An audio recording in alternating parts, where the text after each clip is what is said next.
Perspective, your go-to glow up podcast. I'm your host, Valena, here to help you become the best, hottest, most confident version of yourself. I am so happy to be back. I missed you guys so much. Unfortunately, I fell sick and I had completely lost my voice. I sounded like I wasn't even myself and I'm still kind of raspy, but it's okay now. I can talk now. I'm so sorry that I couldn't put out episodes because of all of this. Obviously, it was unplanned. I had no idea I'm going to fall sick. But not to worry, because I'm not letting you miss out on any of the content that we planned for November and December. Me not posting does not mean that you're just never getting episodes. You're still getting the 4 episodes from November and 4 episodes of December. So it's basically going to be 2 episodes per week in December. And we are going to complete what we started, which is the Soft Bill Grind series. If you're new here, this is not my real voice, but I'm kind of loving it. Welcome. I am so happy that you're here. If you like this episode, please follow the podcast, subscribe to us on YouTube, give us a like or a review about what you think of all of this. And I would love to just hear your thoughts. If you have been here for a while, I am even more grateful for you because you are genuinely so sweet. And I am just so grateful for each one of you.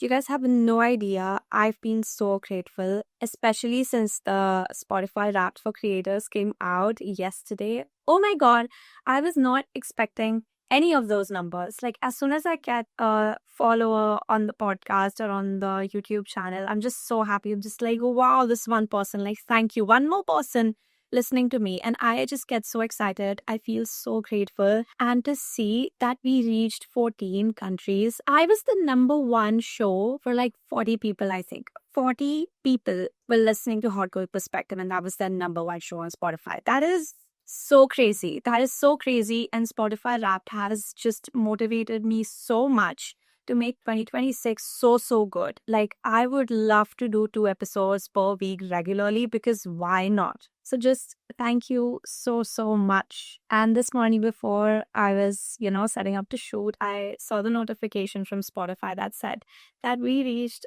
50 followers on Spotify. I had that on my vision board. 50 followers at least, but like 50 people is so huge. And so I just want to say thank you and how much I love you and just how amazing this is going to be. And just I cannot wait for 2026 and to really just have such an amazing podcast and such an amazing community. So just love you. We're so close to 1K subscribers on YouTube though. So I see that a lot of you guys prefer watching it on video. So that's going to continue as it is. But yay!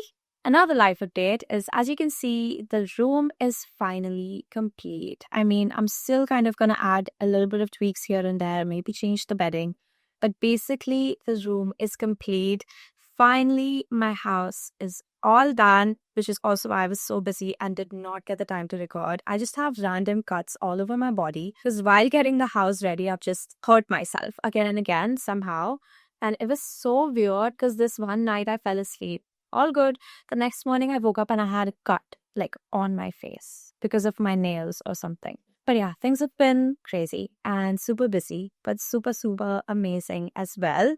One thing that I am really proud of is the fact that I have been going to events alone, not with my boyfriend, who I usually take with me, but I've been trying to go to these events alone or with different newer people that I've met and to try and make friends. And that has been really nice. So if you are usually going to places with your boyfriend or your best friend and just one person, this is your sign to just try and do some things alone and meet new people, because I ended up meeting such fun people and just such amazing, sweet people who are now my new friends. And that is so exciting because just a few weeks ago, I was being sad about I want a bigger circle. I want like a certain type of friends and just, I don't know how to find them. People are so mean. People are so rude. Like, how am I going to find nice people and whatever? And usually when I've been to these events, that is how the people have been. But now, ever since I started going alone, I have met nice people. And I don't know, maybe I guess this was the right timing, but I've been doing that and it's good.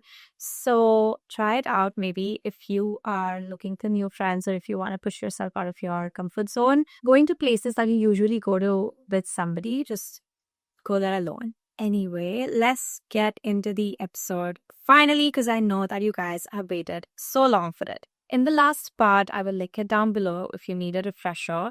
We talked about letting go of the feeling of feeling behind and trusting that you are on your own path, and not just saying all of this to you, but giving you actual practical ways and tips that you can actually be and see and feel that you are on your own path and get out of that competitor vibe. This week, we're just leveling that up. We're going deeper into this topic. I'm basically going to share with you how you can stay in your feminine energy even when you are working towards big, huge goals. And by that, I don't mean being passive or being lazy. But what I mean by working towards your goals while being in your feminine energy is that you stay in a state of flow, in a state of trust, confidence, and ease instead of burnout or anxiety. Let's get into real ways of being in your feminine energy while working towards big, huge goals. Number one is to lead with belief and not fear. Masculine energy in work says, I need to prove that I can do this. I need to show it to others. I need to show it to my competitors. I need to show it to myself and prove to myself that I can do this. I have to show them, So it's more in the proving energy and more of external focus. Feminine energy, on the other hand, says, I already know that I can do this. I'm not here to prove it to anybody. I know that I can do this, and so I will. Of course, I can do this. Of course, I deserve that. That is already mine. So I'm going to get there no matter what. And I'm going to walk towards it now with a chiller energy, not a desperate energy. When you start believing that you deserve whatever it is that you desire, even before you get it, they happen. Those desires then come in so much more easily because you're automatically leading yourself with assurance. You're not leading yourself with any kind of doubt or any kind of fear, but you're leading yourself with belief. Beliefs are really powerful. So you basically want to be in the mindset of course it's going to happen. Why it's going to happen? It's because I want it and I deserve it. I deserve every single thing that I desire. And because I want it, I'm going to walk towards it. And if I'm walking towards it, why won't I get it? There is no reason that I won't. So when you're moving ahead with this type of assurance, you are going to take decisions much more calmly. You're going to think clearer. You're not going to take desperate decisions. You're not doing it to prove it to anybody else. So the outer world is not affecting you at all. And it's all about you, your desire for that thing, and that coming in just because you're so confident and because you're taking action that will be really aligned. Because you see, when you're focused way too much on the outer world of how much you have to show people and how much you have to prove people, or when you're on a deadline and when you are not really sure if it will come through, you're going to take decisions in haste. You're going to take decisions in this fog of mind where you might slip up, where you might take the wrong step. But when you are so clear that this is me, this is my destination, of course I'm going to get there because I have started walking, then you're in no rush. You're not going to take a wrong turn and you're just going to receive it. And when you receive it, you're going to be grateful and you're going to think, of course. And then that's again how easily you would get to your next goal. Number two is devotion. What do I mean by that? We've been taught that success only comes when you're working hard, when you're just grinding, and when you're not taking up any rest, and when you're exhausting yourself because you are so after that goal. But devotion is going to feel different. It feels like love. It feels intentional.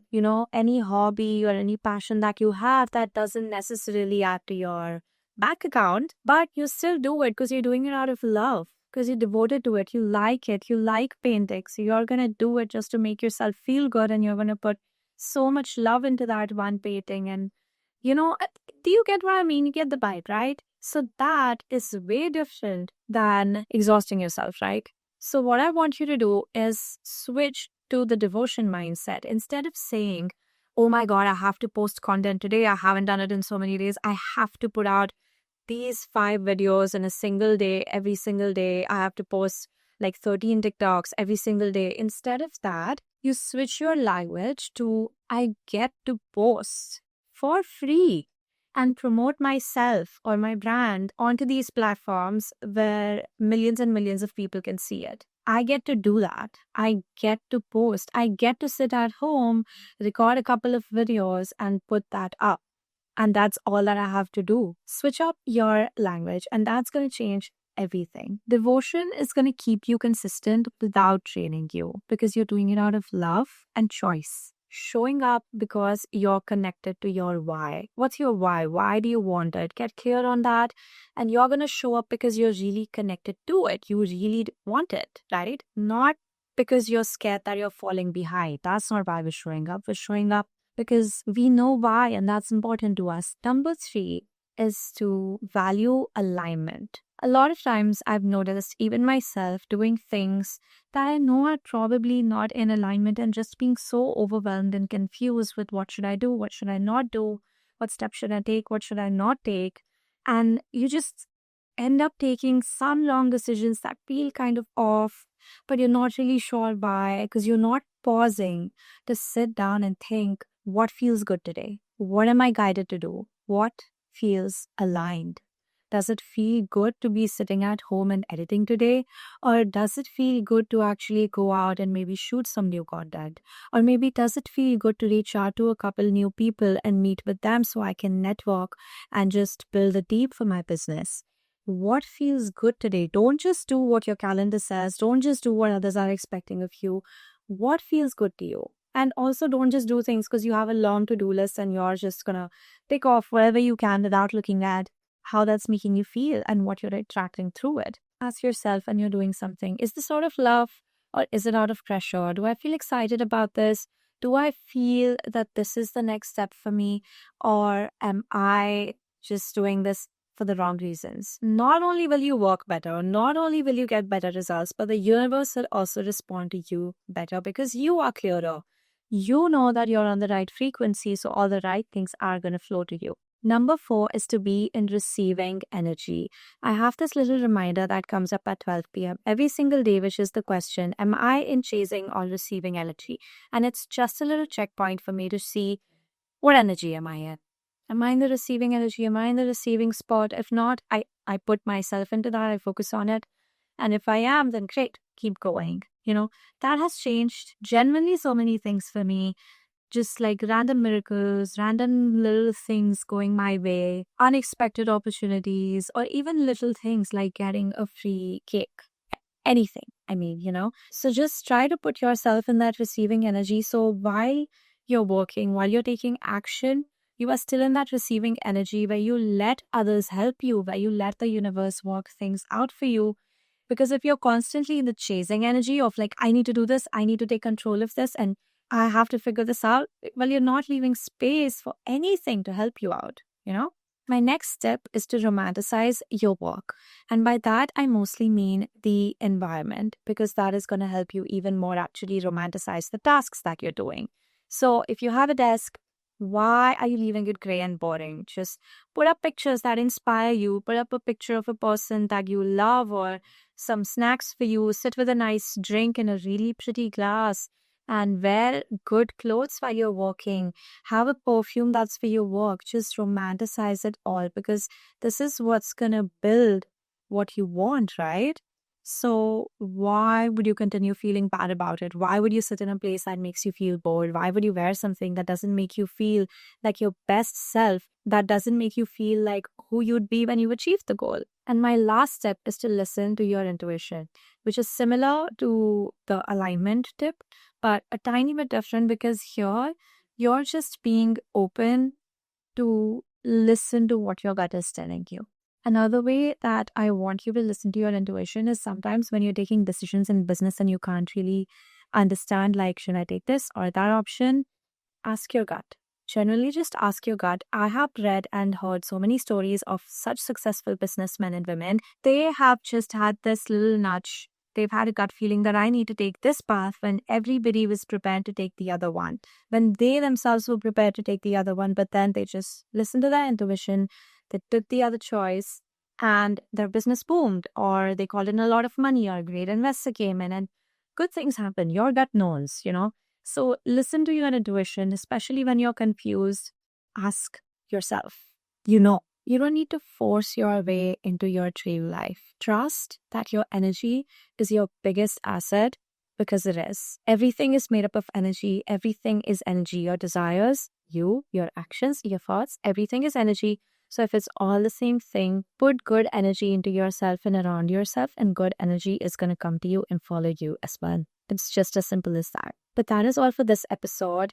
I hope you enjoyed it, and I hope that you use some of these tips, if not all, to be in your feminine energy while you're working towards your goals, because seriously, it has made things so much easier for me. I have been in the masculine energy as well. Don't get me wrong. It helps. Yes, it does. But sometimes you just need to be in the flow state. You just need to be in your feminine, because that is going to do things for you that masculine energy never could. You cannot control everything. You cannot just grab everything. Some things have to come to you because they are going to be even better than what you thought you wanted. How can you attract something that you don't even know, right? So be open, let things flow to you, be in your feminine, still work towards your goals, but just give yourself the opportunity to attract and not just chase. And that is all. Thank you so much for listening. I hope that you give us a review if you loved the episode and give us a follow. I cannot wait to talk to you next week.